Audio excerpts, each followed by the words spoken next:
So, yeah, man. I mean, to be honest, man, I'm honored to like talk to you, bro. Like this is, and plus too, like we've known each other for years as well. It's Yeah, crazy. I've been looking at your IG. Yeah, appreciate it. What was your first memory of me at Story?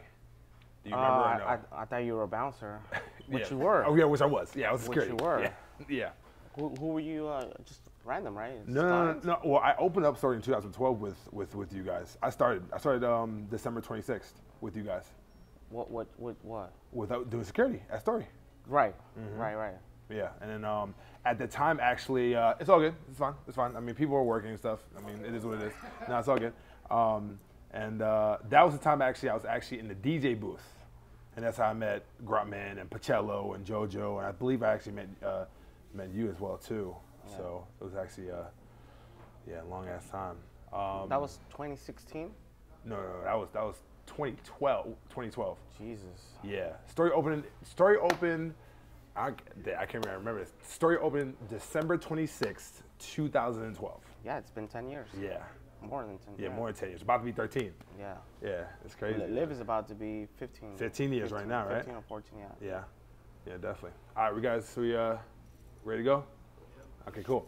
All right, Mike. Welcome everybody to another edition of Convos with Bishop. My name is Marvel Bishop, the walking icebreaker, Mr. Know But Up, the master of delegation, the ace of all trades. I am here in the beautiful estate of Barbevi, which is also Swan. I appreciate the Groot Hospitality for me to open up their doors so we can have this conversation with no other than an individual that, I mean, to be honest, you don't really need an introduction. Like everybody knows you. The color purple. Yeah, the color purple. A guy, just a branded entity by himself, honestly, that I've known with him. I've known him for about 10 years, ever since I opened Story up with him, pretty much. Got to get to know him a lot well. A person who is, I mean, there's not one person you haven't taken care of. Like, you know, yeah. Paris Hilton, Will Ferrell, DiCaprio, the Kardashians. All NBA. All NBA, NFL, all NHL. Sergio Aguero. Like, we can go on and on and on. But just a person who is, I look up to, honestly, because, you know, as a person who is, you know, went from security and went to concierge, if I can do a fraction of what this man has done, you know, I've definitely accomplished as well, too. Mr. Purple. I'm here. How are you, brother? Good, man. I appreciate you coming through, and congratulations on your podcast. Oh, thank you, man. I'm a big fan. So Thank you, man. I'm actually happy I'm here. Appreciate it, man. So, man, we can definitely, you can actually start pretty much in a lot of places, but the first places I want to pretty much get into is pretty much your beginnings. Born in 1984, you are Nicaraguan. Nicaraguan, Costa Rican. Costa Rican, okay. All right, cool. And then you pretty much grew up in Miami as well, correct? Okay. My whole life. I started your whole life here. Cool. And at that time with Costa Rican, Nicaraguan, there was like a somewhat of a war that was actually happening there, like some type of like distress. Civil war, something like that. So yeah. My parents immigrated to Costa Rica. Okay. Because my mom was from there, and that's where I grew up for a little bit before we made the move here. Cool. And then all of the things that was pretty much happening within pretty much your homeland as you came here. I definitely want to talk about the beginnings as far as like where you actually, because everybody's present in their future is pretty much defined by their past. So I just wanted to pretty much start with that and like all the lessons, everything you pretty much got taught by your parents and pretty much what made you the man you are today. Oh no, definitely. Most of my values I got them from my mom and dad. They've been together for like 35 plus years. And everything that I know right now is because of them. The humbleness and the way that you treat people from the second you meet them. Everything I've learned from them. And I thank them for them a lot. My mom, my dad, my sister, my brother. Mm-hmm. We're a very close family. We still are. So as you can see, or anyone that follows me, that I'm very close to my family. Yeah, which about family and tradition, all that, we're gonna get to that a little bit later, because that definitely, not only defines you, but defines everybody else when it pretty much comes Correct. to family. And all of the values that you pretty much taught, that you were pretty much taught, would you say that it pretty much prepared you for your career and pretty much, you know, doing promoting or like doing parties like in the beginning of like when you were young? Oh, I mean, 100%. You know, it's definitely one of. I've looked in the past, you know, how I grew up, you know, that's exactly how I'm acting now, you know, from being sober my whole life, you know, and that's something that I wouldn't say I give my parents any credit because I had my own choices, you know, to make as an adult, you know. They were just so supportive of me since the beginning, you know, that I never wanted to let them down, you know. Yeah. And I figured that I told myself, like, okay, if I start drinking, if I start doing drugs, like everyone else around me, I saw a lot of people get in trouble for it, you know. So I just like told myself, I'm like, I don't want to be that guy, you know. I don't want to make my parents. They're so supportive of me, like, I don't want to let them down, you know. And I think that's one of the main reasons why I never started drinking or doing anything, you know.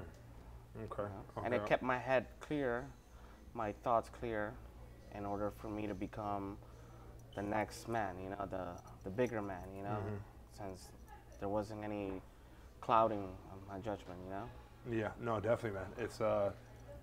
It's actually pretty interesting as well too, because in nightlife, you know, a lot of people there's a lot of vices, there's a lot of you know, temptations, you know, women, drugs, and all that stuff. But like at the same time, you know, I've always said that one of the biggest lessons or biggest things you pretty much have, honestly, is like, you know, don't drink. That's actually one of my reels that I had. You know what I'm saying? Because that's really something that you can actually take and just pretty much level yourself up and pretty much stand above from the rest. Yeah. You know what I'm saying? So, yeah. If you start drinking, you know, then you're gonna want to try other things, you know. And then one thing leads to another, and then for what, you know? Yeah.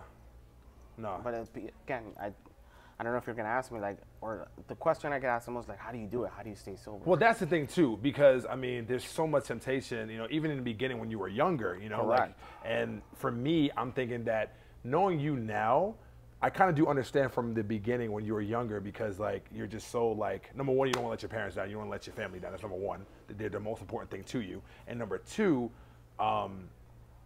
you're all about your reputation as well. So if you're able to pretty much give somebody, you know, the parties or whatever, or pretty much anybody who you're serving, you know, the standard service, if that means that you can't drink, you shouldn't drink, you know, that's just pretty much the way it is. Correct. You know what I'm saying?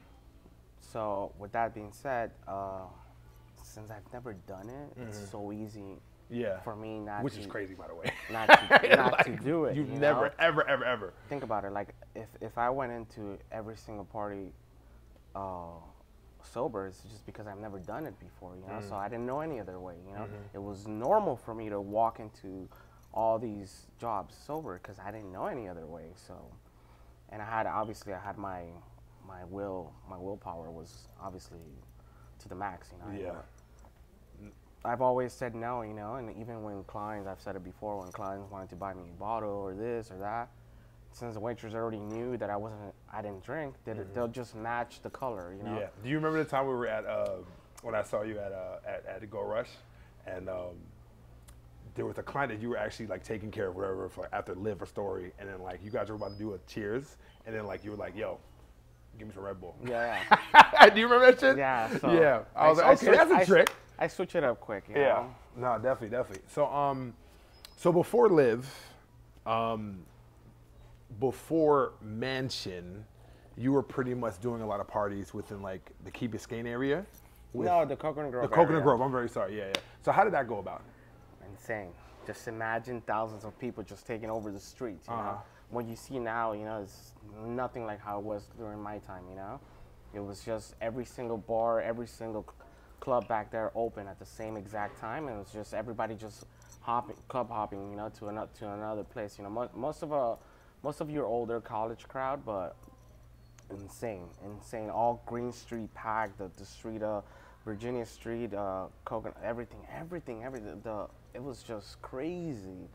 I never thought I'd leave that place, you know, but obviously, you know, I got older, and then the crowd got older, so everybody moved to the beach, you know. Yeah, that's one of the things actually when I was doing research on you. But that particular time was needed for me because that's when I learned to be an entrepreneur, in the sense that that's when I was handling my own business, you know, handling my own stuff.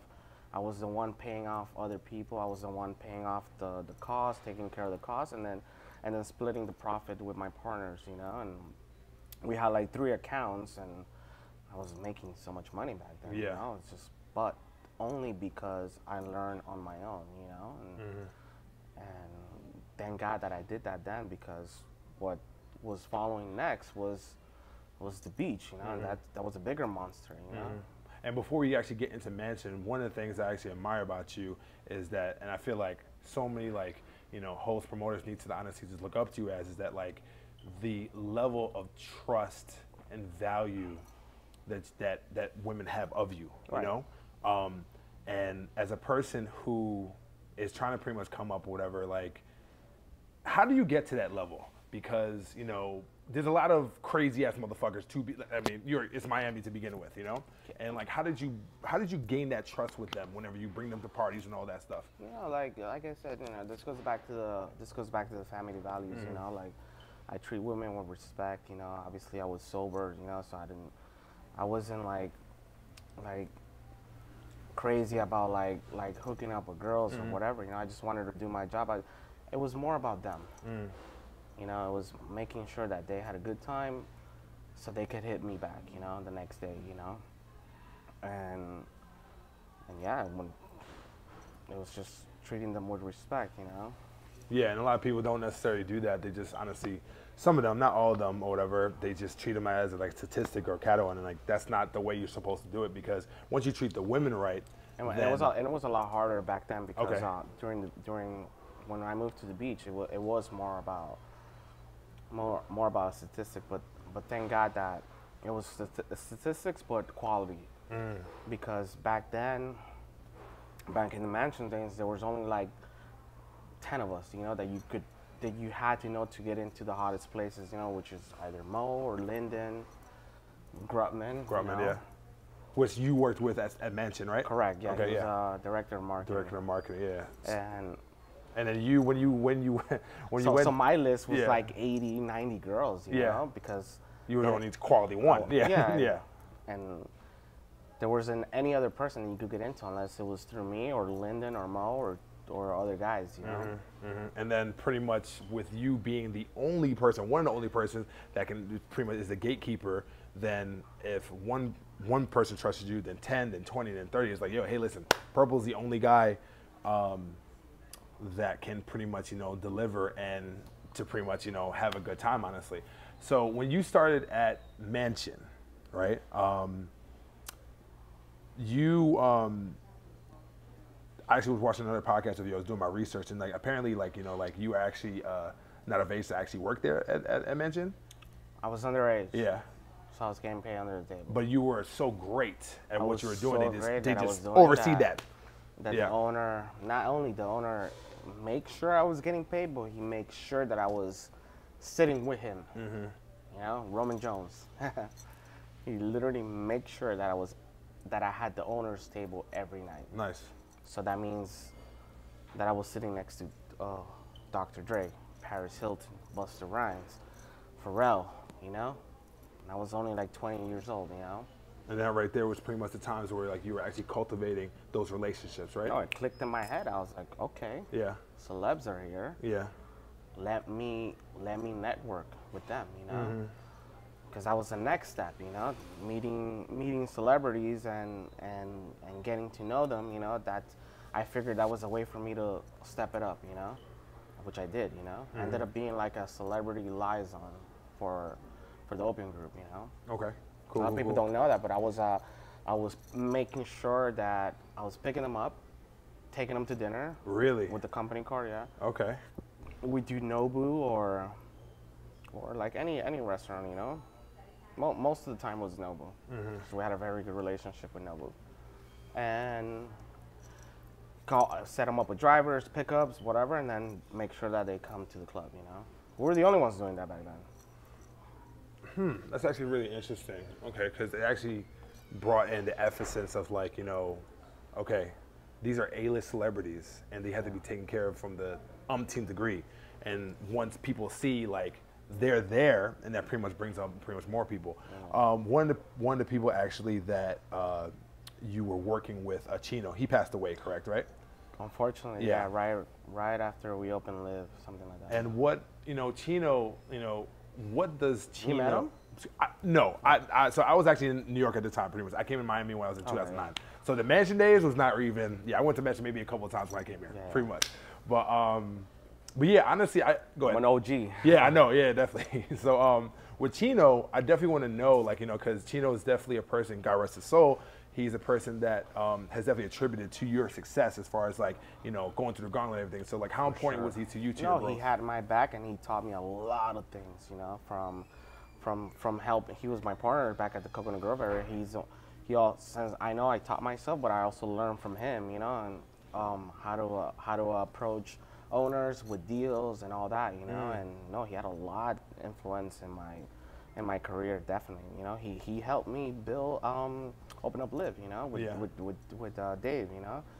When Dave approached me, I brought Chino along with me, and then we hired a promoter to work under us, hosts and everybody to work under us, and we were the ones staying on top of the promoters, because it was hard at the beginning. It was hard for Live to just imagine rolling a rock, to a hill, Chino and I and the promoters were the ones and carrying. Especially since Live was up there and everybody was partying it was down unheard there, of, right? Even me, when my first meeting was at Fontainebleau, I was like, what am I doing here, all old people, it was definitely like a retirement hotel, pretty much, Yeah, definitely.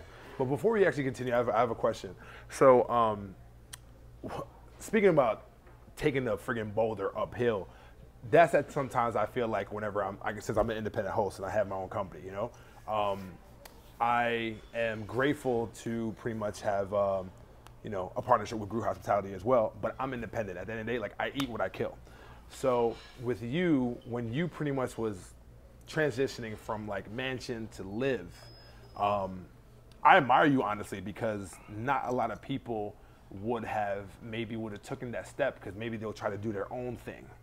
So was that maybe a consideration for you, that you want to do your own thing versus going with Grutman and Live? Well, I don't know if you know, but I was independent back then. There was a point where we all lived Mansion. Dave went to go open up his own club, which failed. I was an independent host. I was a whore. I was working for 7 different clubs. Okay. And I was making a shitload of money. I even ended up working with Prince Fred.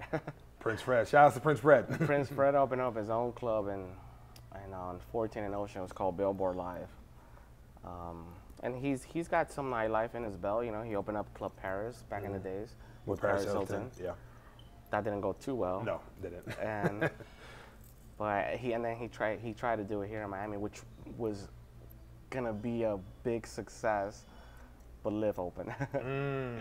And somehow, someway, we shut them down. Yeah. No, definitely. Yeah.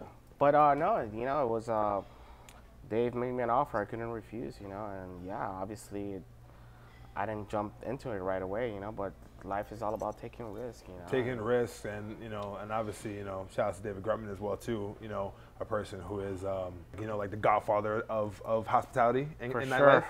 The king of nightlife. Even though he doesn't really like to be called that, but it is what it is. You know what I'm saying? Okay, so we're at Live. So you were saying that how it was somewhat of an uphill battle in the beginning. Yeah, because no one wanted to. You wouldn't go there past 23 on Collins, which was Mokai, and then they had to open up Louis, under where the One Hotel is right now, which is all owned by Roman Jones. Roman Jones was the one that running shit back then. So he's the super OG basically. Yeah, right? for sure. Yeah. We all were working for him, at one point. Things didn't go too well, but he's in a better place now with Kiki and Mr. Jones and Santo. Yeah, he's no, he has nothing to do with Mr. Jones. Oh, he doesn't? No. Even is that his name? Oh, wow. Okay. Okay, I don't know if I should ask that, but I think out of to honor him, they called him Mr. Jones. It was called Set. Yes, beforehand. Set, and then I think when he tried to reopen it again, it was gonna be called Mr. Jones. And then when he sold her, and I guess they just kept the name. Okay, that makes sense. That makes sense. So, pretty much go through me the process as when we were continuing pretty much about when you guys opened up Live. You guys had a Victoria's Secret installation as well too to try to get it going for PR. It was at the same time that the Fond and Blue was doing the reopening of the renovation part of the hotel. Prior to that, they have it looked very old, so they it was $500 million in renovations,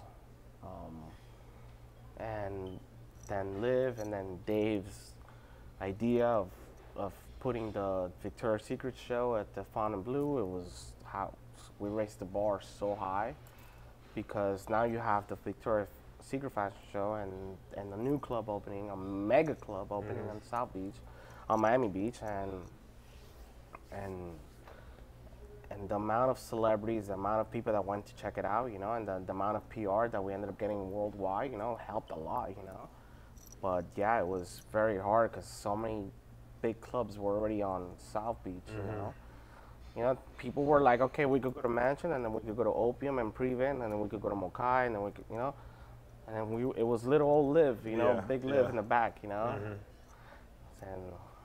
it was hard. So what? Sure. So what was the exact shift when everything changed? When Dave started booking the big name DJs, it was such a big room that we had to think of sort of like a festival mentality, like how do we fill this up, and having the big DJs helped a lot. Yeah, like the Tiestos, the Cascades, like all of them. Yeah, Avicii, rest in peace. Yeah.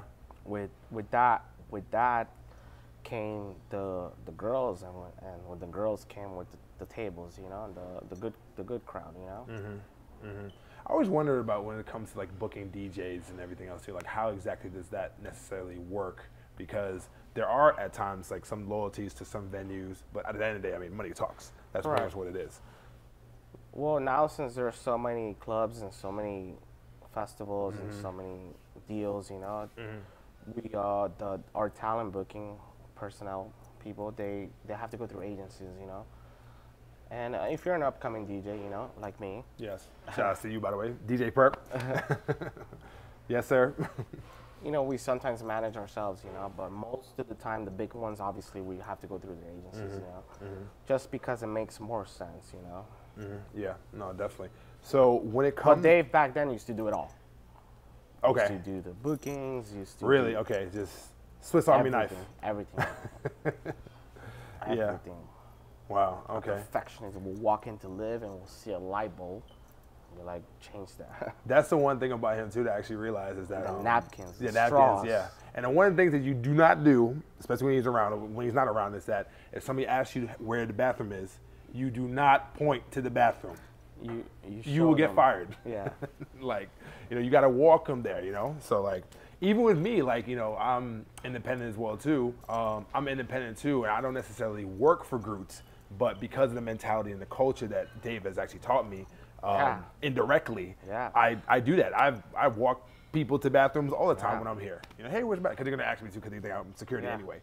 During the pandemic, sometimes, I mean, when you think about it, this was a lifesaver here, Yeah, this was on fire. Yeah. 2020, 2021, yeah. And he turned me into a restaurateur, because there was no clubs open, And little did Dave know that he was teaching me how to be a restaurateur, with for example, the double doors downstairs, he makes sure that I never put my palm on the glass, Oh, so the imprints. Make sure you open it, it's little things like that, Wow. And I was like, damn, he's right. Yeah. He's right. No, definitely. And yes, of course, I know about the whole bathroom thing, never point, always show him, Yeah. So since we're here, let's just get into that, and I'll ask my other question later. There are so many entities when it comes to group hospitality. Komodo, Key Club, Swan, Barbevi, Live, Story, The Good Time. the Good Time Hotel, Strawberry Moon.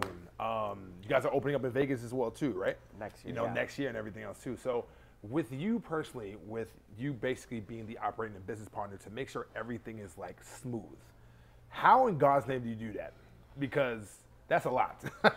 Like, It is, but we have a great team. And we all work together, and we all communicate with each other, you know? So we don't miss a thing, you know?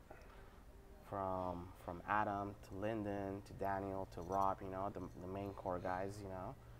We are constantly communicating and helping each other, you know, to making the company better, you know, because it's growing at a rate that's it's unheard of. It's unheard of, Yeah, it's you know, unheard of. and Yeah. every week I walk into the office, we're hiring someone new, and before I was against that, but now it's like let's go. Yeah. Let's Why were hire you against more that in the people. beginning? Because you know it's just like I thought we could handle it all, you know. Okay. But we can't. Yeah, no, We can't. it's gotten to a level where We need like, the help. more the merrier. Yeah. You know. Yeah. Which honestly, you guys at one point, you know, approached me. Yeah. You know, so I definitely did appreciate that. But just like Dave, you know, like I like that, you know, because now I get to teach what I know to other people, you know, and so it helps me too, you know. Yeah, So no, definitely. So it gives me more time, more leverage to help out the company more, you know. Okay. So speaking about teaching and pretty much bestowing the information to other people, what are like the key things of being a restaurateur and also being a nightlife operator that you teach, you know, the next generation, the next people up in group hospitality? Like, what is like the key like 5 things or a couple things? A couple of things, you know, that are obviously are the way that you handle your guests, you know, the hospitality side of things, you know. Going back to being a restaurateur, you know, we were, instead of hustling tables for the club, you know, we were hustling dinner tables, you know. So it was a different way to treat guests apart from the way that we treated club guests, you know. Got it. Because now you're hustling food Yeah. instead of hustling liquor, you know. There's a different side of things how to handle that, you know, because you want to, even though we have to sell an experience for both the club and the restaurant, you know, the Swan back then was, you know, it still is, you know, a classy restaurant, you know, so we make sure, you know, from the forks to everything look presentable, you know, and again that goes for the club too, you know, we have to make sure everything look clean, you know. Another thing would be what was the question again? The question is that what are like the key things when it comes to teaching and also educating, you know, your workers and everything else too, you know, when it comes to the nightlife and being a restaurateur? Yeah, you know, always be yourself, you know, keep it real, you know, be super humble, never forget where you came from, you know. Be humble, just be grateful as well too for the opportunity as well. I do think that at times is some people, not all, maybe minute, is that they don't necessarily understand the position that they're in to be able to change their lives forever when working with such a juggernaut like group hospitality, you know, and people need to capitalize that as much as possible, you know. So let's continue. So one of the main things I do admire you about is that the level of connection and the level of relationships you have with these A-list clients and these A-list celebrities. For you, how did you get to that level? And at times, whenever you do have a bunch of people coming to Miami, you know, like how do you manage that? Because at the end of the day, yes, you have Lyndon, you have Adam, you have everybody else, but there's times where like, especially maybe A-list celebrities, they want you to take care of them. So like, how do you balance that? By keeping that distance with them, you know. There's gonna be times where one or two will get close to you, but that's up to them, you know. well, you always keep that distance between them. You know, you will get people to ask like, oh, offer them this deal, offer them this deal. You know, but you don't want to offer them anything. You know, because you're not gonna get involved in between someone that you're not even close to. You know, and then they start getting away from you. You know. And just keeping that distance from them, you know, just it's like a transaction thing, you know. They need something from you, you make sure it happens, you know, and that's how it is, you know. And not only do you make sure it happens, you go above and beyond, you know. And again, there's gonna be a few times where somebody will get close to you, you know, like one of my best friends is Wilmer Valderrama, you know.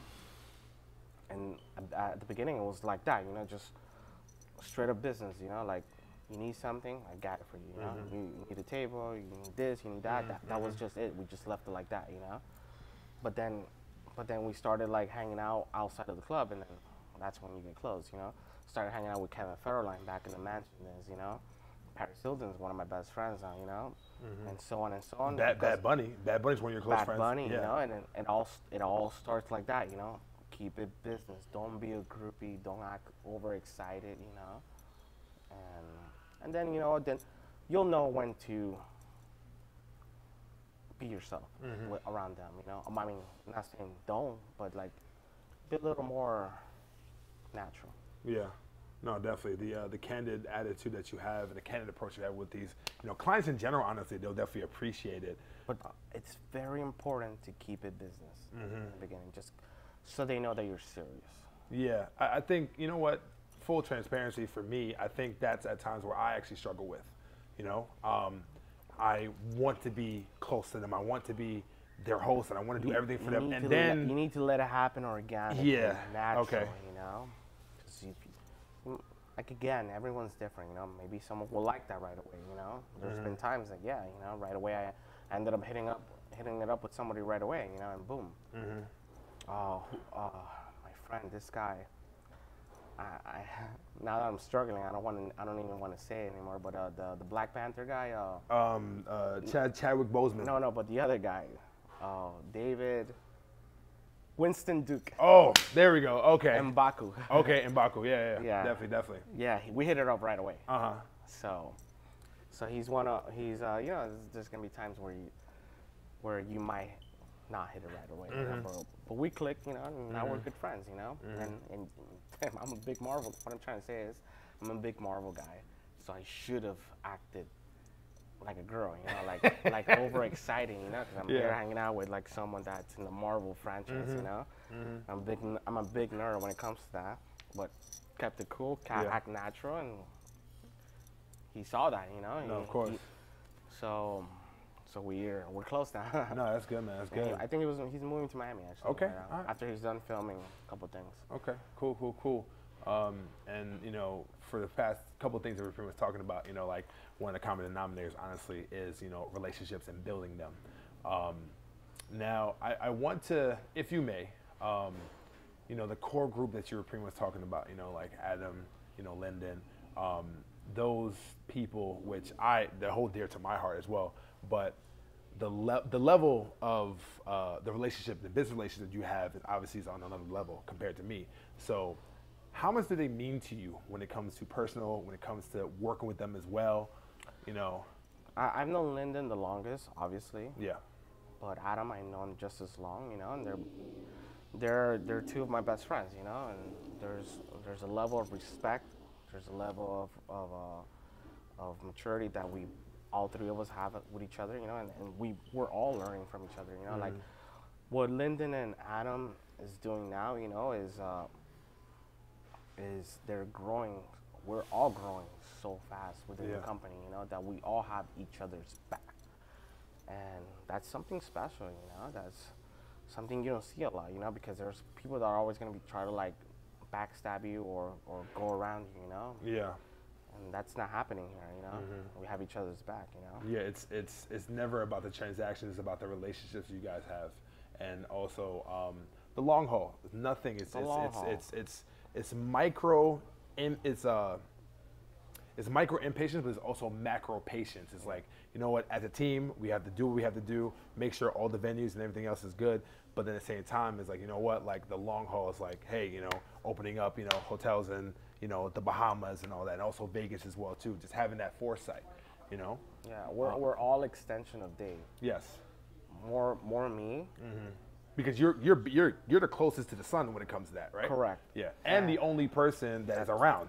Like you're the longest person out of group hospitality. Which, well, go ahead. I'm sorry to cut you off. No. Go ahead. No, what I was saying is that that's something, since we're already here. Like that's something that's actually like very, very like amazing to me, because my business has only been around for maybe 5 or maybe even 6 years, and I've had a lot of turnaround. So for you to pretty much be around from beginning to current, you know, all the things you've seen, all the things you pretty much witnessed, you know, like, what's one thing you kind of see from back then that is very, very different between now, as far as like the culture, as far as like the process and everything, for you being here so long? Well, definitely there's been a lot of changes, you know, from who would have thought that we'd been through a pandemic, you know, or that changed a lot, you know, in the sense that it brought so much businesses here, you know. Thank God that Miami and Florida was so pro-business here, you know, that thank you, DeSantis. that we were able to achieve some of the things that we did during the pandemic, you know. Well, it sucks because I did feel bad, you know, for everything that was around us, you know, facts. and we were here thriving, you know. But that doesn't mean that we were gonna stop, you know. If we were given the choice to keep going, then we were gonna keep going, you know. Yeah, no, definitely, and it's definitely it's admiring, man. So as far as with all the entities pretty much happening right now, which one means the most to you? As far as what? As far as venues, as far as like the restaurants, the clubs. Live for sure. Okay. Because it's, you know, your baby. Yeah, that's your know? baby. That's your You've been there since the beginning. Like my first meeting there was when it was like a concrete. You know, they gave me a construction. They were just building the. Before you had that meeting, right? No, at the same. I said when you did have that meeting. Yeah, I got you. And the things that I've seen in the past 15 years, you know, of course, that means the most to me. You know, now I'm looking forward to the Live 2.0, you know, in Vegas, you know, and looking forward to the way we're expanding, you know, Dallas, Komodo. Dallas, Komodo as well. Yeah, definitely. The Middle East. Really? Yes. Yes. Wow. Okay.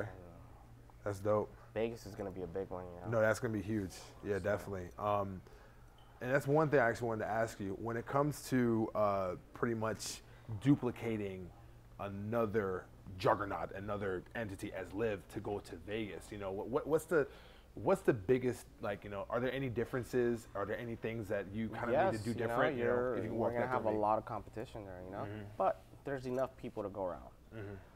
So if we do it right, then nothing can go wrong, you know.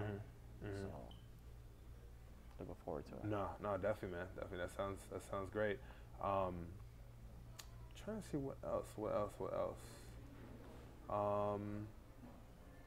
Okay, since we're here,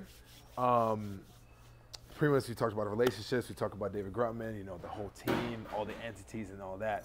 And one of the most important things, like I said in the beginning, for you, is family.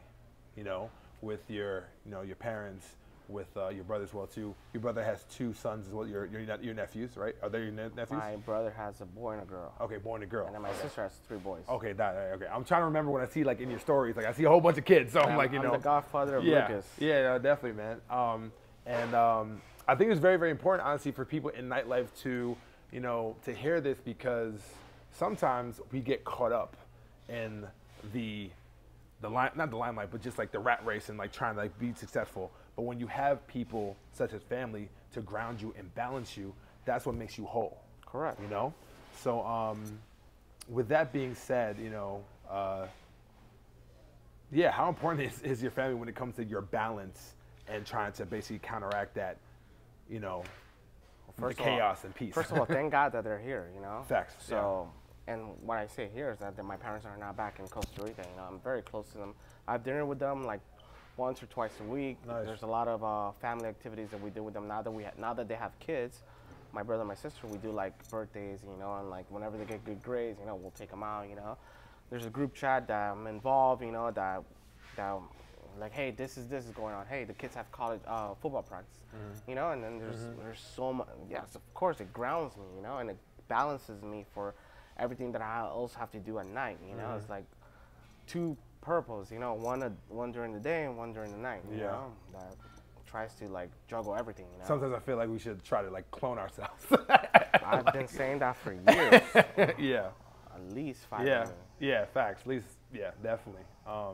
Yeah. Family is everything, man. And I actually recently experienced that. Actually going back to New York and actually, you know, seeing my aunt for the first time in 8 years, you know, because I'm always focused on trying to like build my concierge company and trying to make all these connections. It's sacrifices. Yeah. You know, Definitely.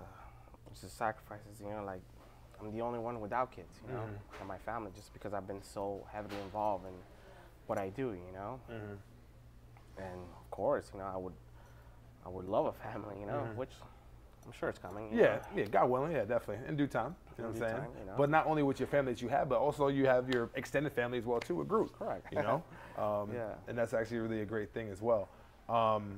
So, as far as Purple, you know, the operator, the businessman, you know, once VIP director, promoter / host, but now like you pretty much are, you know, a business partner of one of the, you know, dopest and greatest, I think, you know, hospitality groups ever, in my opinion. You know, I'm happy to work for you guys at one point. What do you want to see as far as like the growth within Groot personally? More venues, you know, because recently we couldn't Winkers and Sushi Fly, you know. It was Those are dope ass concepts too. we man. opened them up at the wrong time, you know. That hurt me, you know. That as much as it hurt Grutman, you know. Yeah, of course. Because that was our first L. Yeah. You know, and just opening, and we have some crazy projects coming up, you know. That Anything you can share now or no? no, Okay. I had to ask. Okay, all good. no, Yeah. but everybody will find out soon. Okay, cool. You know? Cool. Just excited, you know, for all the things that are coming. You know, Dallas, Bahamas, you know, more stuff here to you know. It's all about providing more jobs to more people here. Yeah, you know, facts. too. You know, because I get my DMs and my messages are slammed with like, oh my God, is there any openings? You know, and I love that they want to work for us. You know, because you know that tells you like that you're doing the right thing. You know. Yeah, definitely. So with the first failure that you pretty much had with, you know, Winkers and Sushi Fly Chicken, like what are with the new projects? But I know I'm not asking what it is, but like with that lessons that you pretty much had, you know, like what are you guys tweaking now to basically get better? But the thing was, it was at the wrong time. You Okay, know? okay, The got it. wrong timing. You know, I think if we would open up at another time, I think it would be a hit. You know. Okay. All right. Cool. Because as you can tell, Gecko, we opened up at the right time. You know, and It's on fire. Yeah. it was our second biggest opening ever. You know, it looked like a movie premiere. No, you I know? did. Yeah, definitely. Yeah, that was actually really, really dope. And actually, that's another thing too that I want to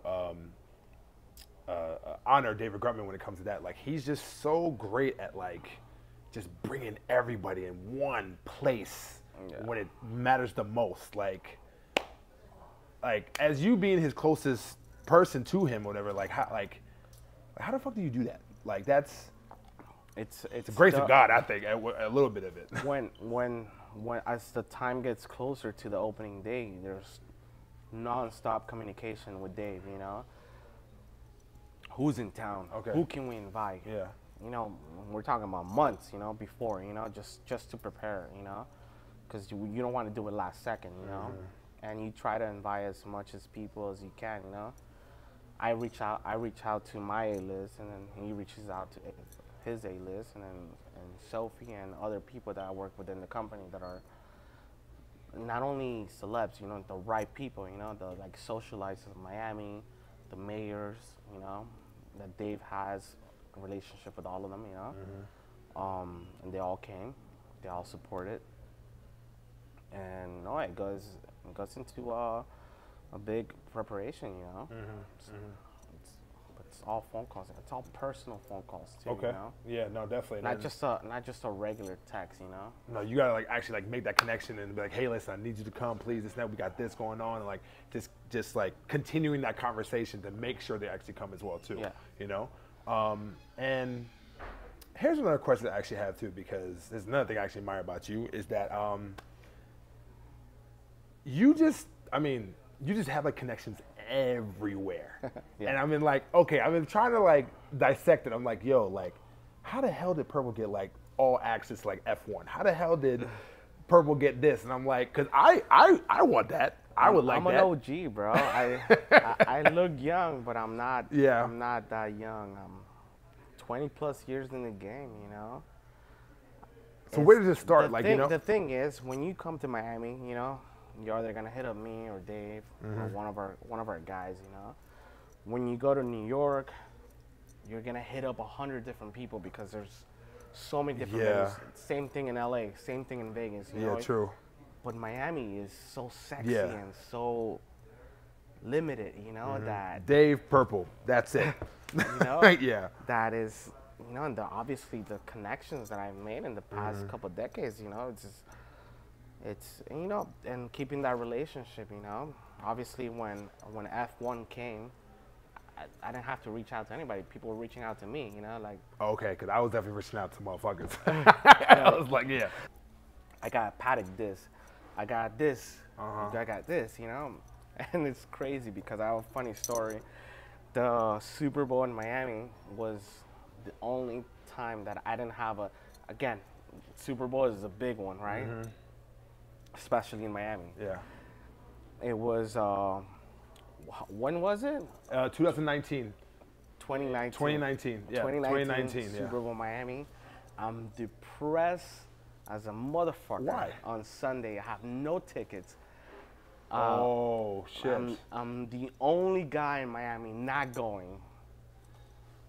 And then, what time the game start? At 6. 6:25 p.m. 6:15, something like that. 5:50, 5:45, King Batch calls me, FaceTimes me. Where you at? I got up from the bed quick, so I didn't want to look like I was in bed or something. I was like, oh, I'm just home. I'm about to go to the gym. He's like, what do you mean? You're not at the Super Bowl? I go, I honestly don't have a ticket. Yes, you do. Boom. Yes, you do. That's fucking amazing. Yes, you do. Yeah. And I was like, bro, I wanted to cry. I'm like, bet. However, it was difficult because as I'm driving, as I'm doing 100 miles per hour on my way to the Hard Rock Stadium, I realized, like, fuck, there's 3 checkpoints of security. He's inside. He can't go outside. Yeah, because when he goes outside, it's a wrap. Yeah, but thank God that we have our own section, and that doesn't mean anything. That because remember, even football players have to buy tickets for their own family. So the live section was obviously I didn't have a ticket. If not, I would be in the live section. I'm actually a personnel there too, so I ended up calling another executive that works at the stadium that she ended up doing me the favor of meeting him at the skybox, at the suite box, that was able, and she still had struggled to get to me because of the security checkpoints. Yeah, you know, I literally got there. I walked in right as they're singing the national anthem. Thank God. That's how fast I got to the thing. There was no traffic. Yeah, yeah. Zero. Yeah, and honestly, that's just a testament to like all the connections and like, you know, Yeah. the relationships you had. So I think I'm just answering my own damn question is that, you know, like my time will come when it comes to me making those for connections. sure. I just got to keep on chugging that wheel. Keep Yeah. on, you know, just you know, building the Be brand patient, of yeah, that's my problem. And don't get upset, you know, like when I thought about like, shit, I'm not going to the Super Bowl in Miami, wasn't like the end of the world, you know. You move on, you know. Yeah. Next day, you know. No, definitely. Next time. Yeah, no, facts. Damn, man, this has been This has been fucking incredible, man. I appreciate you sitting down with me, man. Okay. So I have, you know what? Let's talk about your other venture as well, too, for a little bit.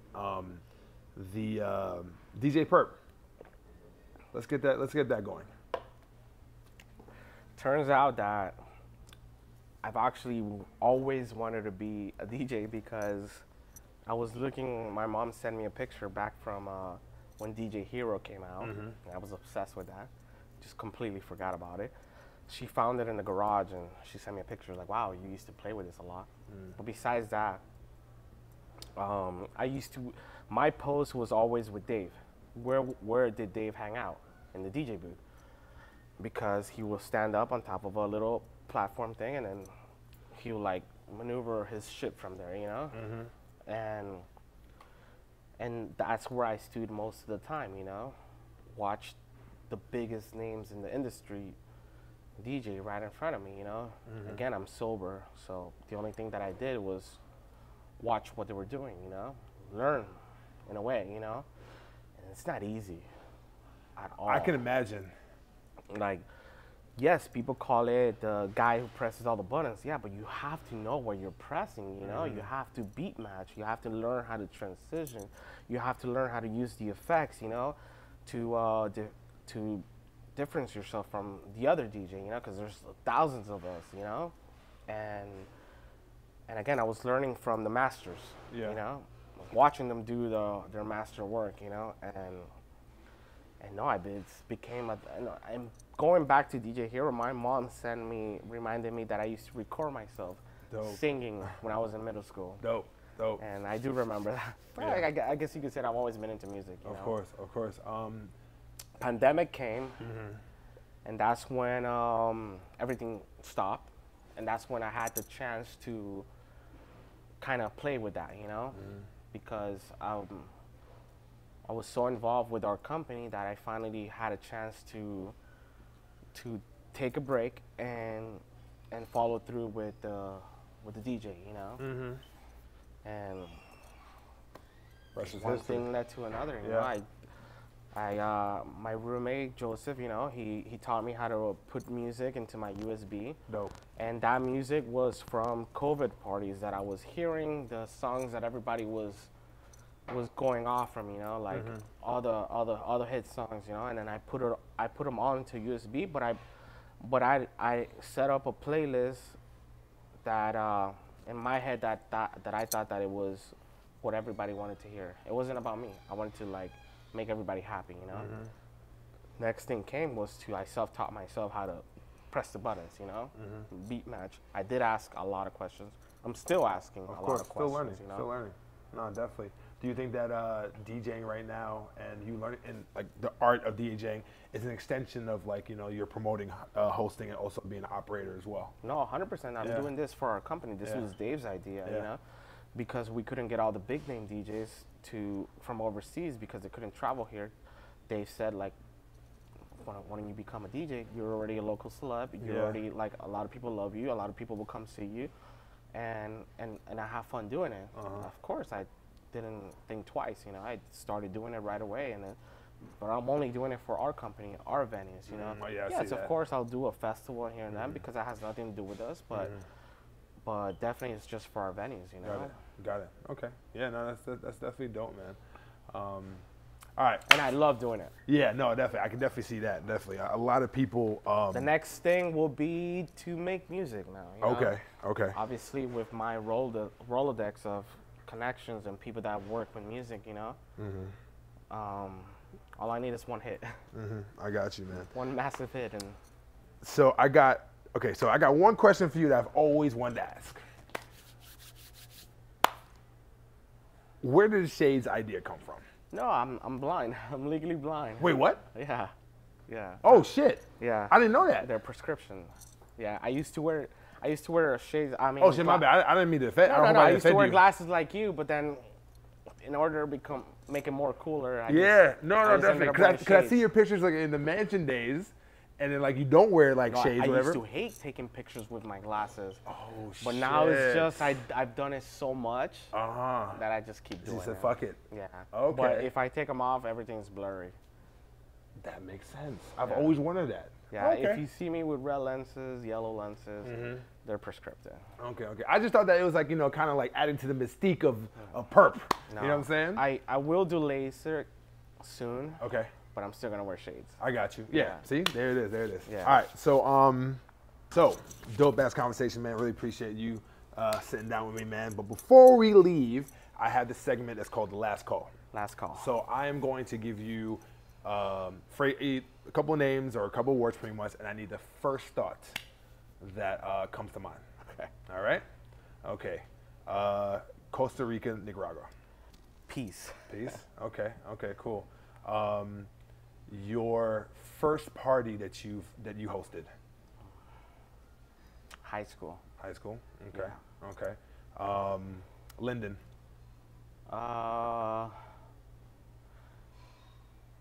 Funny guy. Adam? Serious guy. Serious guy. Yeah, I've never seen him smile ever. Like, it's crazy. Love you, Adam. Liv. Live.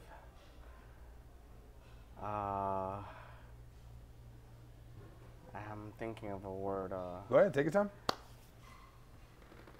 I would say greatness. Greatness. Okay. Let's see here. Grutman. Well, I'm gonna get to that. That's the last one. I'm gonna get to that. I'm gonna get to that. Komodo. Great food. Great food. Best definitely. food. Yeah. Bad Bunny. Talent. Yeah, a monster. Rock star. Yeah, no, definitely. And David Grutman. Midas. King Midas. King Midas, definitely. And Purple. That's the last one. Greatness again. Yeah, definitely, man. Nah, man. Purp, man, appreciate you, man, for coming through and opening up, man, and just having this conversation, man. I'm definitely looking forward to everything that's going to be happening in Career Hospitality. And You'll be there. I'll be there, definitely. And for your success as well, too. And I'm honored, man, to have this conversation. Thank you, Great. bro. Thank you. All right, bro. All right, guys. Till next time.